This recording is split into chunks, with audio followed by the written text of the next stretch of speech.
Bonjour à tous, merci d'avoir cliqué sur cette vidéo. Aujourd'hui, je vais vous présenter et tester 7 nouvelles lampes que j'ai récupérées dans les bacs à recyclage. Alors, c'est toutes de la lampe dépolie. Donc, on a des lampes Krypton. Voilà, et après, on a deux petites boules, une E14 et l'autre E27. Donc, je vous les présente. Pour commencer, on a une petite Krypton de chez Ellipsia de 100 watts, made in France. Après, nous avons une lampe en forme bizarre là de chez Philips de 40 watts Softon. Après, on a la même mais en 100 watts.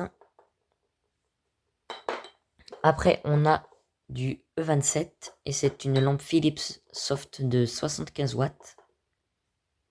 Juste après, on retourne dans la lampe Krypton et on a une petite lampe General Electric de 60 watts apparemment. Après, nous avons une petite boule E27, pardon, de chez Ellipsia Krypton, made in France. Pardon, de 60 watts. Et pour finir, nous avons une toute petite lampe de chez LeCi de 40 watts en E14. Donc on se retrouve pour le test. C'est parti. Je vais commencer par tester la petite lampe LeCi de 40 watts en E14. Elle est insérée, tout est branché. On va voir, 3, 2, 1. Ah.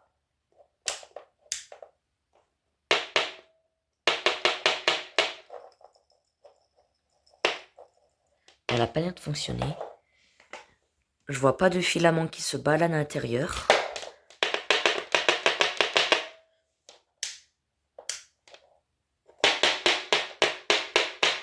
Non, elle est morte. Tant pis pour cette première lampe. On va passer au E27. C'est parti. Pour les lampes E27, je vais commencer par la petite Ellipsia Krypton. En forme de petite boule. Je l'insère. Tout est inséré. On va pouvoir la brancher. 3, 2, 1. Ah.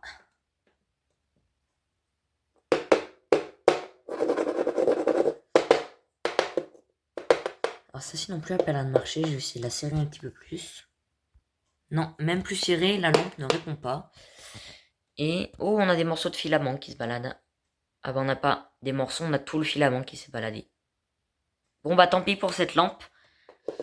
Les filaments sont cassés, on va passer à la prochaine. Juste après, nous avons la petite lampe Krypton de chez General Electric de 60 watts. On va la tester. 3, 2, 1. Ah, celle-ci non plus n'a pas l'air de marcher.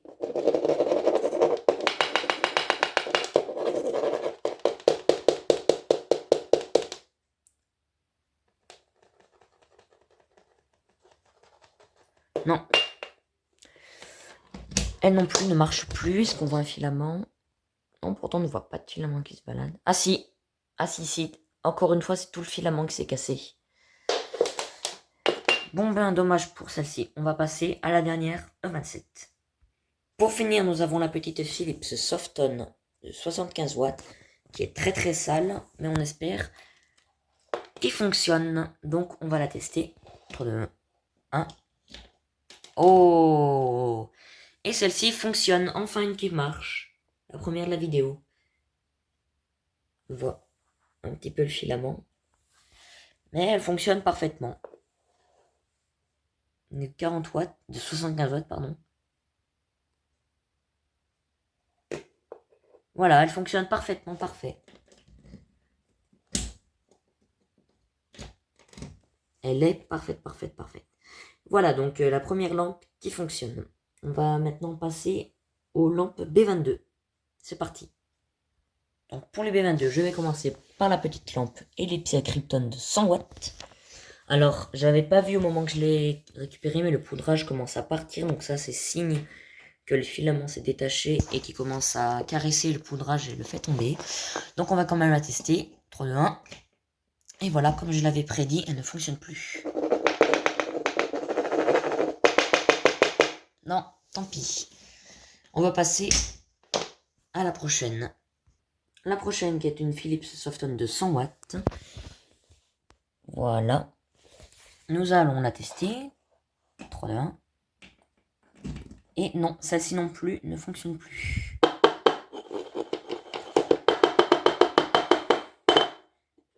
Non, tant pis pour elle. On va passer à la toute dernière lampe. Voilà la toute dernière lampe, la petite Philips Softon de 40 watts. On va la tester. 3, 2, 1. Et non, non, non, tant pis. Elle non plus ne fonctionne plus.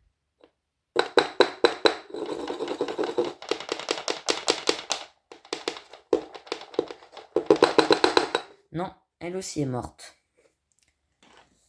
Tant pis, est-ce qu'il y a un morceau de filament qui se balade à l'intérieur? Ah oui, regardez, un petit morceau là. Ça fait le focus. Petit morceau là qui se balade. Bon bah tant pis, hein. Sur cette lampe seulement, une fonctionne. C'est dommage, mais c'est mieux que rien.